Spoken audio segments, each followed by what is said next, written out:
ಗಂಧದಲ್ಲಿ ನಿಮಗೆ heart wood ಬರಲಿಲ್ಲ ಅಂದ್ರೆ ನೀವು 0. 15 ವರ್ಷ ಹಾಕಿರೋ ಟೈಮ್ 0. ಹಾಯ್, ವೆಲ್ಕಮ್ ಟು ದಾರಿ ಗ್ರೂಪ್.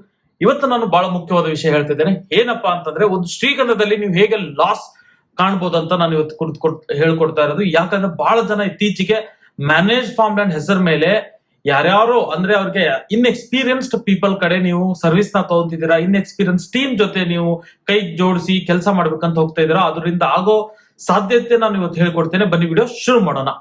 ಬರೋದಾದ್ರೆ ಫಸ್ಟ್ ಅಂಶ, ನೀವು ಗಂಧದಿಂದ ಹೇಗೆ ಲಾಸ್ ಪಡಿಬಹುದು ಅಂತ ಹೇಳಿ.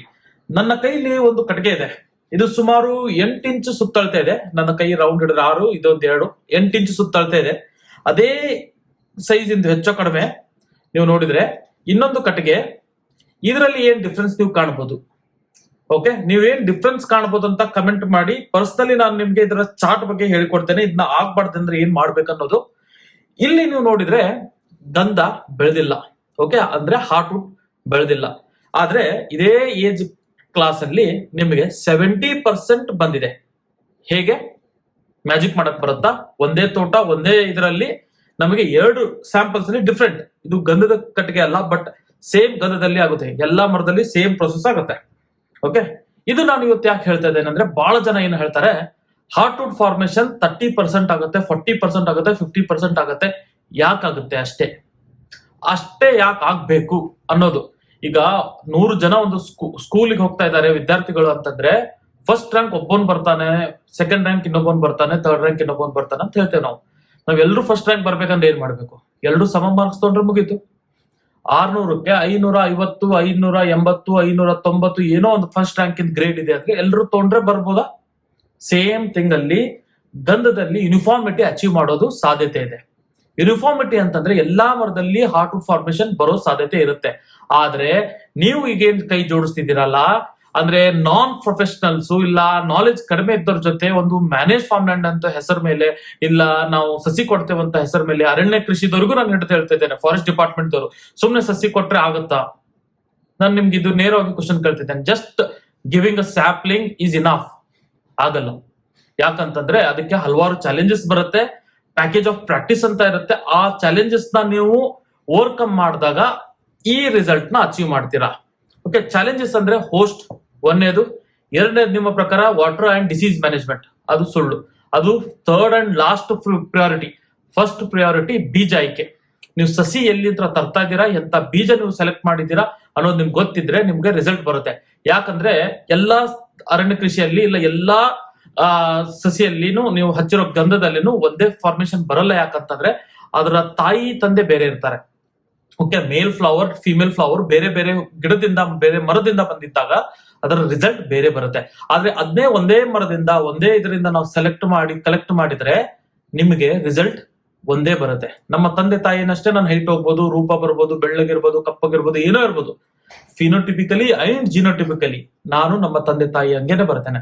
ಹಾಗೆ ಮರದಲ್ಲಿನೂ ಫಿನೋಟಿಪಿಕಲ್ ಅಂಡ್ ಜಿನೋಟಿಪಿಕಲ್ ಅಂತ ಬರುತ್ತೆ. ಜಿನೋಟಿಪಿಕಲ್ ನಾವು ಸ್ಟಡಿ ಮಾಡ್ತಾ ಇಲ್ಲ ಅಂದ್ರೂ at least based on the phenotypical ನಾನು 100% ಕಾನ್ಫಿಡೆನ್ಸ್ ಅಲ್ಲಿ ಇರ್ತೇನೆ. ನಮ್ಮ ಸಸಿ ಇವತ್ತು ಧಾರ್ವಿ ತಂಡದಿಂದ ಏನು ಕೊಟ್ಟಿದ್ದೇವೆ, ವರ್ಷದಲ್ಲಿ 6 ಫೀಟ್ 8 ಫೀಟ್ ಬೆಳೀತಾ ಇದೆ. ಗರ್ತು ಚೆನ್ನಾಗಿದೆ. ನಾನು ನಿಮ್ಗೆ 4ನೇ ವರ್ಷ 5ನೇ ವರ್ಷದಲ್ಲಿ ಎಲ್ಲಾ ಕಡೆ ಅಂತಲ್ಲ, ಎಷ್ಟೋ ಜನದ ಕಡೆ ಹಾರ್ಟ್ ವುಡ್ ಬಂದಿದೆ. ಅದು ಯಾಕಂದ್ರೆ ನಾವೇನ್ ಚೆಕ್ ಮಾಡಕ್ ಹೋಗಿಲ್ಲ. ಕಳ್ತನ ಆದ್ಮೇಲೆ ಅಲ್ಲಿ ನೋಡಿದಾಗ ನಮ್ಗೆ ಗೊತ್ತಾಯ್ತು, ಓಕೆ ಹಾರ್ಟ್ ವುಡ್. ನಾವು ಯಾರಿಗೂ ಪ್ರಾಮಿಸ್ ಮಾಡಿದ್ದಿಲ್ಲ. ನನ್ನ ಹಳೆ ವಿಡಿಯೋ ನೀವು ನೋಡಿ, 5 ವರ್ಷದಿಂದ ನಾವು ವಿಡಿಯೋ ಮಾಡ್ತಾ ಇದ್ದೇವೆ. ನಮ್ಮ ಪ್ರಾಮಿಸ್ ಯಾವಾಗ್ಲೂ ಕ್ಲಿಯರ್ ಇತ್ತು.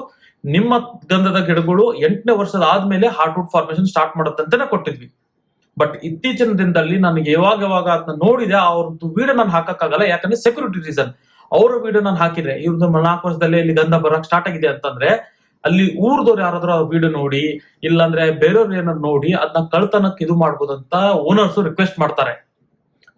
ಒಂದೇ ದೃಷ್ಟಿಕೋನದಿಂದ ನಾವು ಅವ್ರದ್ದು ರೆಫರೆನ್ಸ್ ಆಗ್ತಾ ಇಲ್ಲ. ಬಟ್ ಖಂಡಿತ ನಿಮ್ಮ ಹೆಸರು ವಿಳಾಸ ನೀವು ಕಮೆಂಟ್ ಸೆಕ್ಷನ್ ಅಲ್ಲಿ ಹಾಕಿ, ನಾನು ನಿಮ್ಗೆ ಅವ್ರದ್ದು ಡೀಟೇಲ್ಸ್ ಪರ್ಸನಲಿ ಶೇರ್ ಮಾಡ್ತೇನೆ. ಅದಕ್ಕೆ ಮುಂಚೆ ನಿಮ್ಮ ಡೀಟೇಲ್ಸ್ ನನಗೆ ಬೇಕು. ಯಾಕಂದ್ರೆ ನಾನು ಯಾರಿಗೆ ಕೊಟ್ಟಿದ್ದೇನೆ ಡೀಟೇಲ್ಸ್ ಅನ್ನೋದು ಗೊತ್ತಾಗಬೇಕು.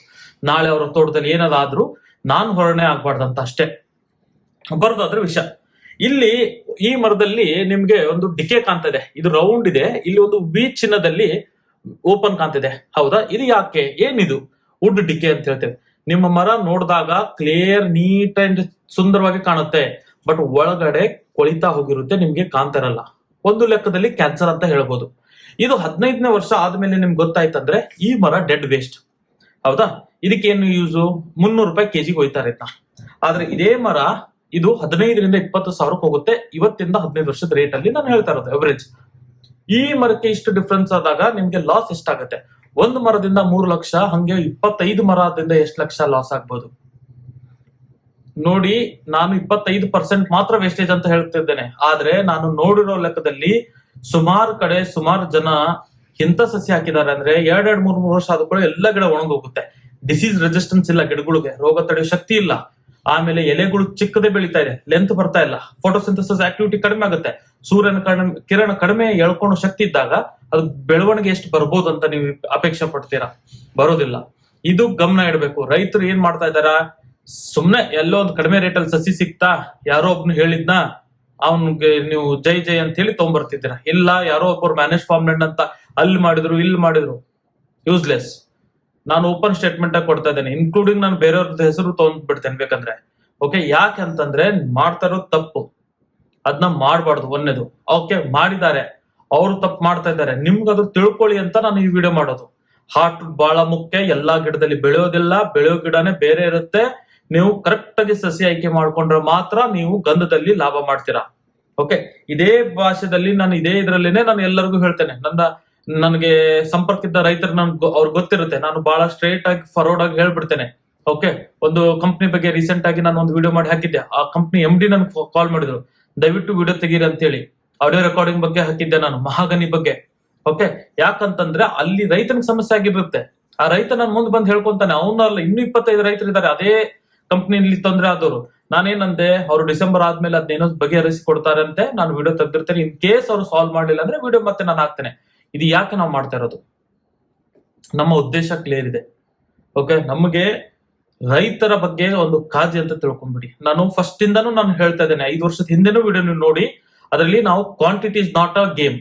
ನನ್ನ ಕಡೆ ಸಸಿ ಇದೆ ಅಂತ ಹೇಳಿ ನಾನು 500, 600, 700, 800, 1000 ಒಂದ್ ಎಕರೆಯಲ್ಲಿ ಹಾಕಲ್ಲ ಸ್ವಾಮಿ. ನಾನು ಹಾಕೋದೆ 300 ಇಲ್ಲ 200. ನನ್ನ ಗಂಧದ ಮ್ಯಾನೇಜ್ ಫಾರ್ಮ್ಲ್ಯಾಂಡ್ ಕಾನ್ಸೆಪ್ಟ್ ಅಲ್ಲಿ ನಾವು 250 to 300 ಇಟ್ಟಿದ್ದೇವೆ ನಾವು ಪರ್ ಏಕರ್, ಹೇಳ್ತಾ ಇದ್ದೇನೆ. ಓಕೆ, ಅದೇ ಇದರಲ್ಲಿ ಮಹಾಗನಿ ಅವೆಲ್ಲ ಬಂದ್ರೆ 200 ಹಾಕಿಸ್ತೇವೆ ನಾವು, 400 ಹಾಕ್ಸಲ್ಲ. 200 ಹಾಕ್ಸ್ತಾ ಇದ್ರೆ 1 ಎಕರೆಗೆ 200 ಸಸಿ ಲಾಸ್ ತಗೊಂಡಂಗೆ. ಯಾಕೆ ಮಾಡ್ತೇವೆ? ಕ್ವಾಲಿಟಿ ಬರಬೇಕು. ನಿಮ್ಮ ಕಡೆ ಒಂದು ರಿಸಲ್ಟ್ ಬಂತಂದ್ರೆ, ನಿಮ್ಮ ಕಡೆ ಒಂದು ಕ್ವಾಲಿಟಿ ಬಂತಂದ್ರೆ ನೀವು 10 ಜನಕ್ಕೆ ಹೇಳ್ತಿರೋ ಒಂದೇ ಆಸೆಗೆ ನಾವು ಮಾಡೋದು. ದಯವಿಟ್ಟು ಅರ್ಥ ಮಾಡ್ಕೊಳ್ಳಿ, ಗಂಧದಲ್ಲಿ ನಿಮಗೆ ಹಾರ್ಟ್ ವುಡ್ ಬರ್ಲಿಲ್ಲ ಅಂದ್ರೆ ನೀವು ಝೀರೋ. 15 ವರ್ಷ ಹಾಕಿರೋ ಟೈಮ್ ಝೀರೋ. ಓಕೆ, ನೀವು ಅದ್ರ ಮೇಲೆ ಪಟ್ಟಿರೋ ಶ್ರಮ, ಖರ್ಚು ಮಾಡಿರೋ ದುಡ್ಡು, ಮತ್ತೆ ವೇಟ್ ಮಾಡಿರೋ ಟೈಮ್ ನಾವಲ್ಲ, ದೇವರು ಬಂದ್ರು ಅದನ್ನು ತಿರುಗಿಸಿ ಕೊಡಕ್ಕಾಗಲ್ಲ. ಇದು ಗಮನ ಇಡಬೇಕಂತ ನಾನು ಹೇಳ್ತಾ ಈ 2 ಮಾತು ಮುಗಿಸ್ತಾ ಇದ್ದೇನೆ. ನಮಸ್ಕಾರ.